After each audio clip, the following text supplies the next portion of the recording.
podcast she lies, love, lust, and butt plugs. Hi guys, and welcome back to She Lies, Love, Lust, Butt Plugs, and all the other great things. Again, Doxy, Tenga, anyone want to sponsor me, that'd be great. But this week, I think I'm going to be talking about basic relationship advice for boys and girls, for girls on girls, for boys on boys. There are a couple of things that I've noticed that are just so basic, that make a massive difference. So here are some cheats for you to see if they help. So, first off, you're pissed off, you've had an argument, they're fucking a cunt, right? Don't go to bed in a bad mood, but go to bed having sex. This is where the hate fuck comes in. This is where you constructively get out all the hate. She feels like she's getting a little bit roughed up. You're getting out all the fact that she, I don't know, ripped your favourite shirt or shrunk your favourite jeep, whatever. Well, that sounded really sexist. Or whatever she did or whatever he did, if he fucking was late or turned up pissed or whatever. Like, you actually get something constructive out of it. You both jizz, you both got that anger out, but in a nice, friendly way. Other basics. Guys, like, literally, noticing the smallest shit makes a massive difference. Literally being like, wow, the hoovering looks really good in here. I know that sounds really obvious, but like, it's about the basic things. It's not just like, oh, have you had your hair done? It's not about the big, like, them. It's about like, oh, the house looks great, man. That's wicked. Or like, oh, did you take your car to the car wash? It looks great. Yeah. But like little things like that. It's not about, you don't have to compliment them all the time. Like, just noticing what they are doing is a big thing, because I think girls think that you don't see what they're up to, especially if you're doing shit a lot of the time. And I know a lot of people are like, those are basic things. It's like, yeah, but it's nice to just it's what they're doing at that time. So, like, you know, it's seeming interested in their life. I don't know, they might have been at home all day and all they've done is made an egg omelette. An egg omelette, oh my god, an omelette is made from eggs. But like, and you'd be like, how did you do that? Did you do it a different way than you normally do? Also, guys, please pay attention to your girls' look, as in, like, they have a look, you know, the basic, how they do their eyebrows, the lippy, blah, blah, blah. If that changes, honestly, be honest, because otherwise you're going to be stuck with a girlfriend who's got stupid eyebrows for the rest of your fucking relationship. If you say, they look great, and they look stupid, all you have to do is say, I thought the other ones before looked better. I preferred those, but they still look nice. Do not say they look shit. Just say what you preferred. That is the truth. There is nothing wrong with that. But don't totally slag it down. It's like if you get a new haircut and it's shit. You don't want fucking someone to go, yeah, your hair looks fucking stupid, because you kind of knew that already, but you just didn't want the clarification yet. It's all about timing. So, Miss has been texting you all day. She's had a shit day at work. It's fucking raining. The car's broken down. She's been stuck at all the traffic lights. Don't then say, oh, babe, your new eyebrows look shit. Like, not the time, not the place. Like, save that for next week, where you can be like, oh, babe, I really preferred the way you did your eyebrows before. And the way you broach it makes a massive difference. Now, a lot of men are non-verbal communicators, as in there's grunts, there's nods, there's body language symbols, and present giving to sort of symbolize, like, this is how much I value you. These things will go far. So, little notes, right? Write little notes, put them in their pockets, the jackets, in their purse, little nice things. They're having a shit day, they open up the purse, it's a little note from you, make them smile, honestly, will do you favours. Also, do a load, and then you don't have to do them for the rest of your fucking relationship, because you'll be finding them for years. Next thing is that it's all about the little surprises. Literally, don't ever go to the shop and not buy them something. Like, if you're going, I'm going out to get a packet of fags, sick. Don't come back without a fucking crunchy for her. Like, that's not cool, man. Like, show that you've thought about them through the day. It's all about, they don't give a shit what you're up to. You could be busy all day, but that little, like, I did think of you today. You are still relevant. Like, you were in my thoughts. Is a massive deal. A text, a card. But I picked you up this pink, again, really sexist. Sorry, guys. This dolphin toy from SeaWorld because I thought you'd love it. Even though she wasn't there, she feels like she was included in the activity, and therefore there isn't this jealousy created about you going out with your friends. So it's not, I'll tell you what, girls don't mind you going out with your boy mates, right? And it's not about the lads they're going to go fuck other people. It's not that. It's the fact they don't feel included. Do you know what else goes a long, long way? Is the invite, right? 9 out of 10 times she ain't going to come with you, yeah? She don't want to go fucking down the fucking local and watch the 30. Again, but whoa, guys. I'm rain back at my fucking stereotypes today. But if you go, babe, do you want to come? And like come down pub with me and the boys. You know you don't want her to come. She knows she doesn't want to come. But the fact that you've thought about her and thought of including her means more to them. It's like, oh, no, but thanks, babe. That literally settles their mind because it just shows that you've appreciated that they're not going to be there. And it's that whole...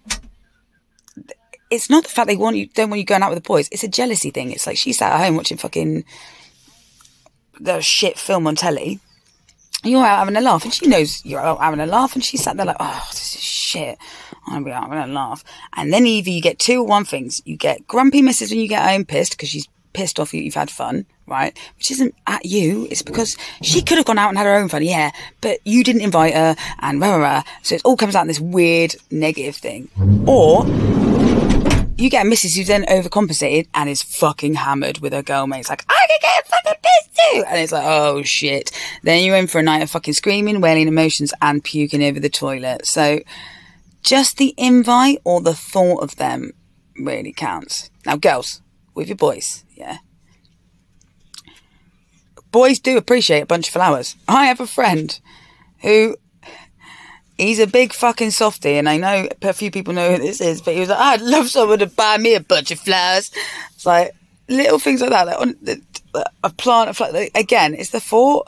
And like, it's not even about the cost, yeah? You could buy them something for 50p. Let's say they're into aeroplanes and you see this aeroplane for 50p in a charity shop. Because you've thought them and it's relevant to them, it will mean the world to them. They don't get a lot of meaningful shit. Boys only get a watch, a fucking cufflinks, you know, all the basic stuff. None of that holds any meaning. Especially jewellery. It's always like a fucking chain or like just a plain ring. It's like, get them something that's like, that's them. Because honestly, it'll make a massive difference. I know girls are usually better gift buyers. No offence, boys. But also, oh my God, do find out what they had as their favourite Christmas present at Christmas. I did this before. So, unfortunately, I didn't do the one thing I wanted to do, which was he'd always wanted to get a like big plush toy gorilla. And I was like, oh, I need to find this big plush toy and like get him it for Christmas as like a fucking joke. Like, you finally got it. But he also loves Scare Electrics. And I was like, do you know what? Went out and spent, fucking Scare Electrics are bloody expensive though. Spent the money and it was great. We had a right laugh. It's just like nostalgic, thoughtful, bringing back the old memories from when they were kids. And literally watching him and his mate play Scare Electrics was literally like watching them when they were like 10. It was fucking hilarious. They made it go upside down and all that shit. I don't think we've got it out ever again, but that was the point. It was just for that, like that Christmas Day vibe.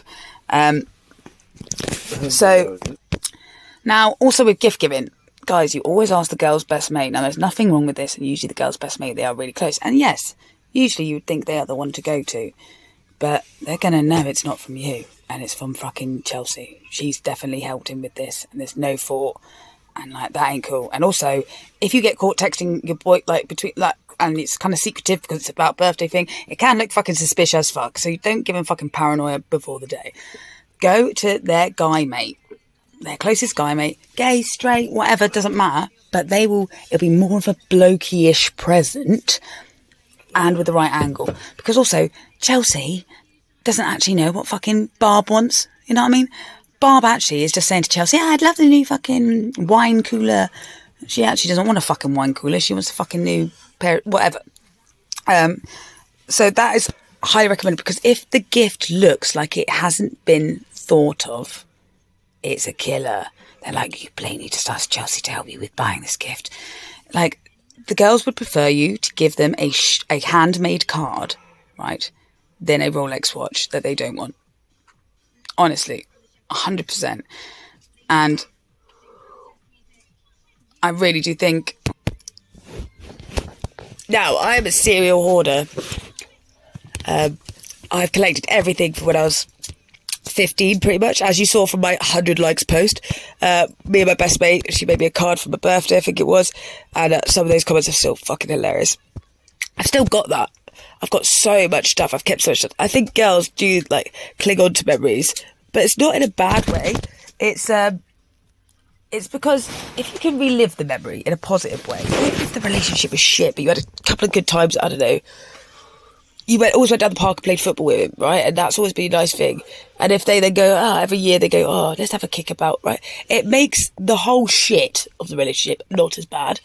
But it's all about those little things that matter more to him. I think you'll find that if your missus is a serial hoarder like me, honestly, like, little things matter. I've got like ticket stubs, like receipts, lighters, random things. Everyone's like, what the fuck is this? I can tell you the time and place of where I got that because I can relive that memory anytime. And like, it makes all the other crap so worth it. But if you're going to get them a gift, this is a great place to look. Look through the nostalgia. What have they kept? They kept all the cards. Right, cards are important. Writing is important. Also, honestly, guys, if you're an artist or a creative, poetry, your art, etc., is the greatest thing ever because they'll keep it forever. If you are musical, well, I guess that's creative, but like shouting out a song to them, even a DJ, right? Let her mix in, let her play fucking press play on the fucking CDJs at the start of your set. Include her. But like, do you know what I mean? Or the last, let her drop, be like, one of my other previous partners used to run an event, a festival thing, and they have pyrotechnics. And one time he was like, do you want to press the button? And I was like, yes, I fucking do. Now, I know this is just pressing a button, yeah? But I felt included. I felt special. Also, it's fucking cool as fuck. But because I think the thing in relationships is it doesn't matter what you both do. You could both be into separate different things. It's about feeling included and thought of. It's like my mates at a house party, right? I don't want them to clean up. That's not the point. I've had a round wine to have a good time, yeah? But for them to go, Jen, mate, do you want us to... The thought... It's the whole, like, we have noticed and considered the fact that we have made a mess. I'm like, that's enough for me. The thought of, like, I appreciate that. I'm like, there, guys, that's fine. Like, thank you.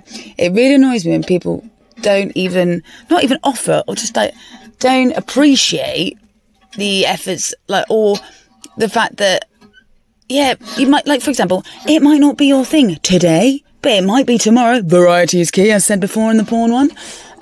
Like, she might never want to go bowling with you, but invite her every time, right? She might never drink that cup of coffee in the morning, ever, but make it every time.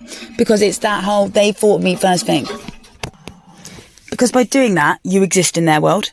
Their world isn't just their fucking bubble, where it's all about them and all about whatever they're doing. It's about, they've gone to the shop to get fucking beer, and they brought you back a packet, your favourite crisps. It's nothing. It doesn't mean anything. But it's the thought. They'll go, thanks, babes. Right? And like, but don't fuck up and do that all the time, then don't do it. Heartbreaking. Because guess what? You're amazing. But guess what? I'm amazing. Guess what, though? Nothing. So I have this little catchphrase that I always said, guess what? You're amazing to all my mates. And it was got to a thing where I'd be like, guess what, guys? We'd be like, you're amazing. And then I said, guess what, guys? Nothing. The face drop. Also, don't start with the big gifts because it's hard to fucking come back from that. If you've done all the classics as well, don't do the classics straight away, right? However, jewellery and all of that stuff, literally, just scope it out, yeah? Look at what they buy. Don't buy them a gold necklace if they only wear silver. Like, details, boys, details. Also, birthstones are always a great thing. And also, this is a great, like, I've seen this as well. I've gone off subject again, guys. Right, back to relationship advice. So, also, both of you have to remember, whoever it is who does most of the housework, right? I know both of you should be doing it, right? Housework still takes up time. And my mates who are mums, right, they'll go, I've been at work all day. Yeah, I've been dealing with 2 kids, doing washing, this, that, X, Y, Z, right? I haven't actually had any time to myself. And they're like, you have to do, that's just housework. It doesn't matter. It's still, time is money. And as you know, you have an hourly rate. They're not paid by the hour. They are paid, paid with the time they put in. right? And like doing laundry, washing up, mate, when I first left home, yeah, I was like, fuck you parents, well, got thrown out. Anyway, I was like, I'm never doing the washing up ever again. I have outsmarted the system. I bought plastic plates and plastic knives and forks. Hippies, don't judge me, for fucking like 3 years. I'm not even joking. Just to be like, fuck you. Yeah. Right? What? But now, the other depressing thing, when you think about it, you spend half of your life asleep. You spend a third of your life eating food, right? If we didn't have to eat food, we could do so much more shit. But and like a third of your life on the toilet. Really mundane facts. But that's still time. That was still valuable. So please, to anybody who does more of the housework or is more a stay-at-home mum or stay-at-home dad, don't forget to appreciate all those little things. Because that time is time they could be spent doing things that they enjoy and their hobbies. And it is a team effort, man. Like, honestly, if you've never done the laundry, just do the laundry once a week. It'll make her fucking year or his year. Also, simple things like taking the kids to school one morning so she can have a lion or he can have a lion makes a massive difference. Even just the offer of the thought, because it does get it, like, it's a never-ending job cycle, the housework, isn't it, mate? Anyway, gone off subject again. In relationships now, let's say you've been together quite a long time. So if you've been together quite a long time, and it's not just about the bedroom, it's not about the spark in the bedroom. I tell you what it is, right? It's because you got to know each other so well, right? You start not being as tactile. There's not a lot of touching, hugging, kissing, and not into like, okay, maybe, well, let's say you're just like normal, you still have sex and all that crap. But I'm talking about like, just in general, the touching, the actual, like, if you're having an argument with them, yeah, let's say, if you stop the argument and just walk over and give them a hug, yeah, it totally de-escalates the argument.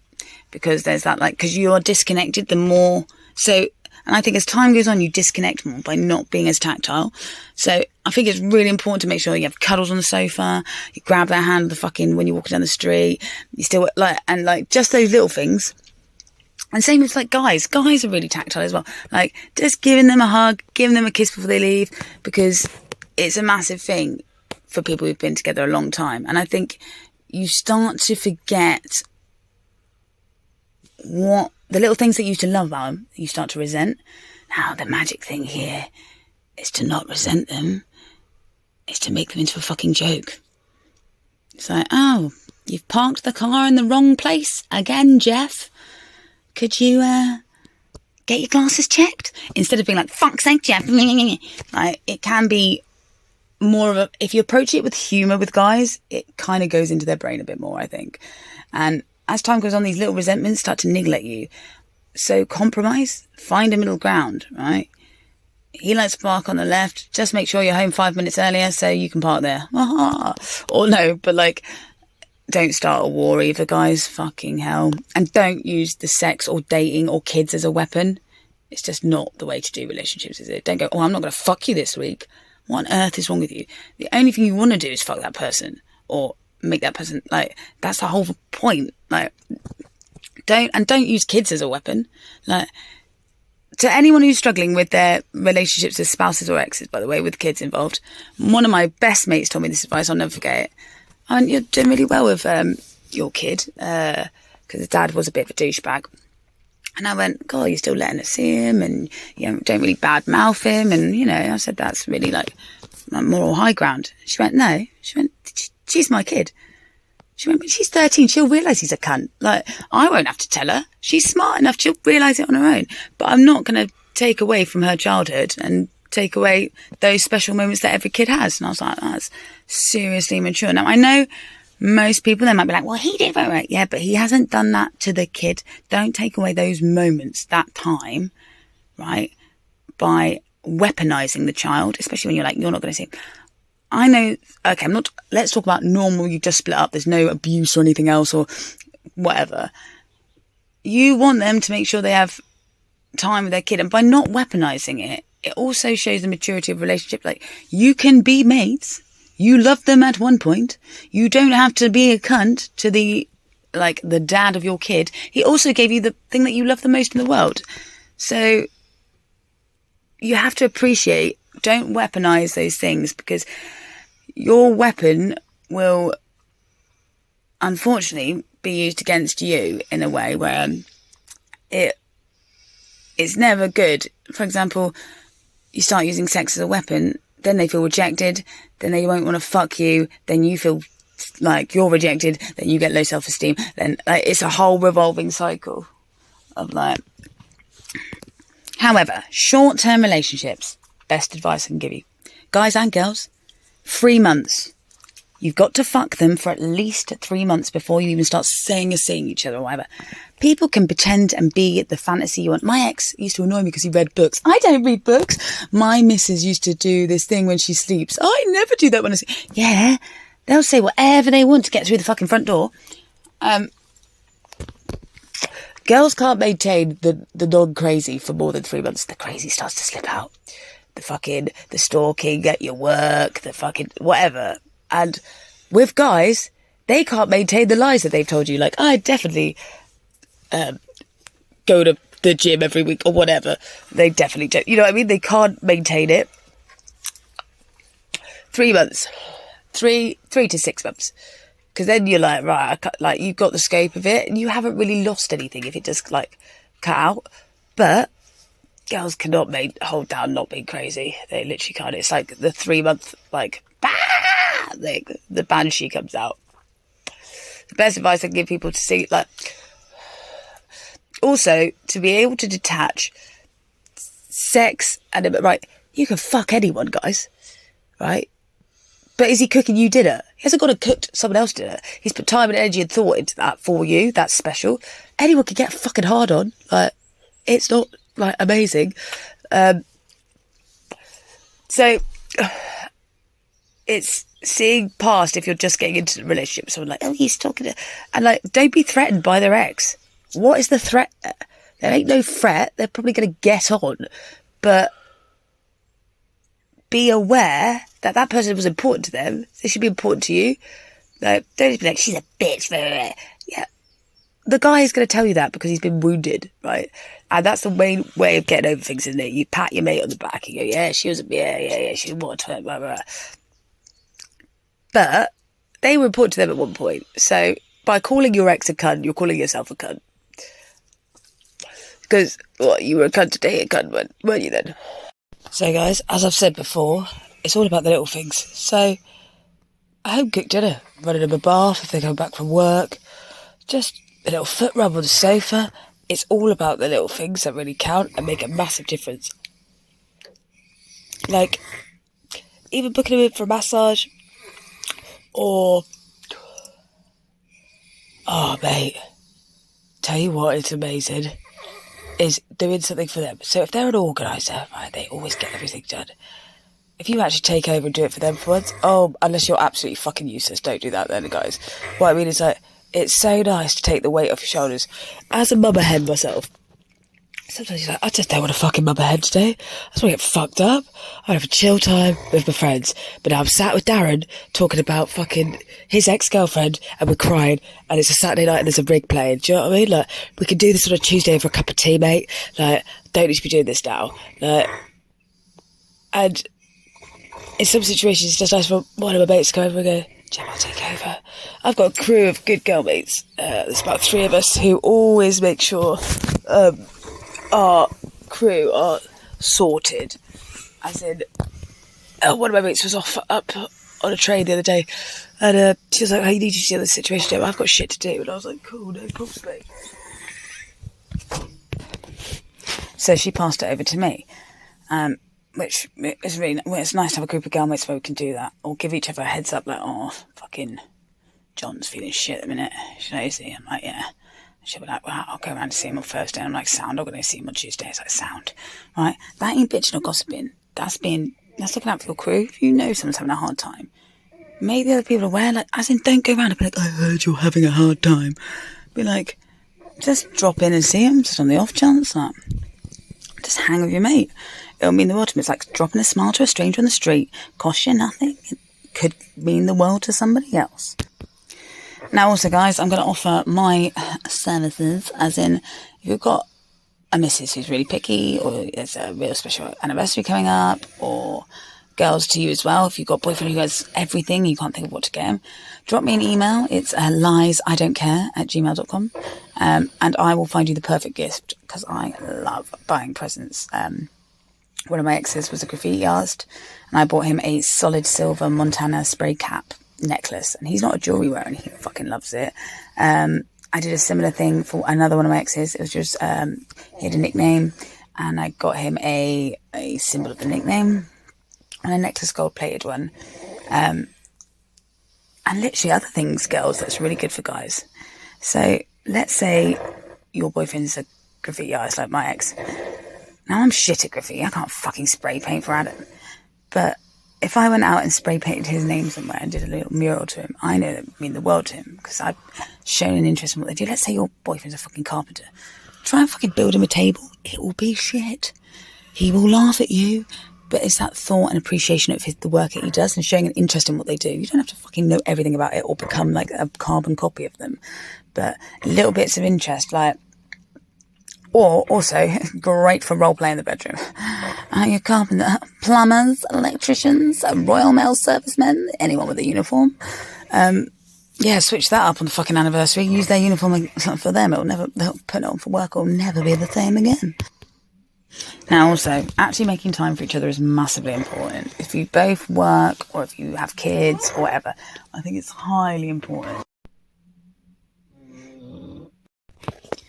Other things that are massively godsends in relationships in general.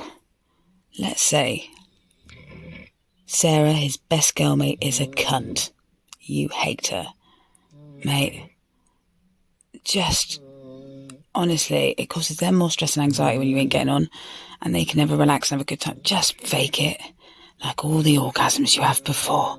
Just fake it. You don't have to see her on a daily basis. She ain't your fucking best mate, but she's important to him.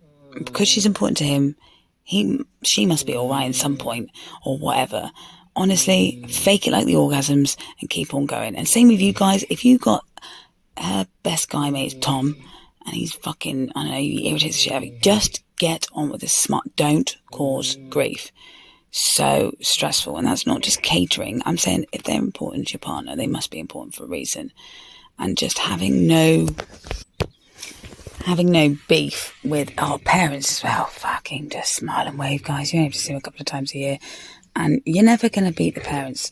Girls, the only woman who should be higher than you in your boyfriend's life is his mum, and the only man that should be higher than your man is his dad. Yeah. Same with him. The only woman who should be higher than your missus is your mum, mate. Right? They're your family, and I get that. I have respect for that as well, even if they are a total idiot. You're never going to win. I've gained more respect from mums for just being myself. Don't mean they like me. Don't mean we get on. But then I respect that. And, you know, get them back with a shit pair of socks every year for Christmas or something, I don't know. Out petty them. Also, with the communication thing, like I was just saying, figuring out how you communicate is really important. So, I'm a big texter. I don't like phone calls because I can't see your face and I can't read your emotion. But I'm dyslexic and terrible at texting. But for me, it's a way I feel like I can communicate better. But I send texts like, hi, enter. How are you? Enter. What are you up to? So I look like the crazy girlfriend on the other phone because it'll go bing, bing, bing, bing, bing, bing, bing, bing, bing.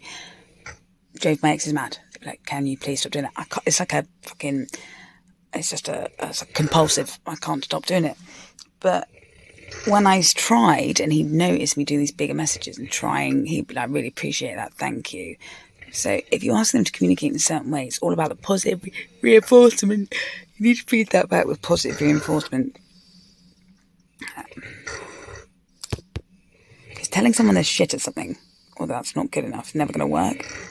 But being like, this salad was so much nicer than the other one, babe. That isn't saying, you can go, this one is just like, or, oh, thank you so much. It's really great. But you were 5 minutes late. Or positive reinforcement. You know what I mean? Even picking up on the force. But positive.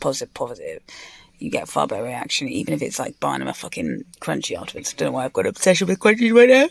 Oh. Story goes, it's really late. I have been in Devon, having a little excursion and having a nice time, but I am knackered, and I don't think I'm going to get this up in time, unfortunately, because I need to edit it down, but I hope you understand. I'm going to over and out you now. I will do another follow-up on relationships, and just the little things. But do you know the best piece of advice I ever heard? It was on Chelsea Handler's fucking thing about the toilet seat, yeah? Biggest argument, no man. She should put it, he should put it down for me, right? A man should always put the toilet seat down for her, but she should always put the toilet seat up for him. Think about that now, ladies. Anyway, big loves, over and out.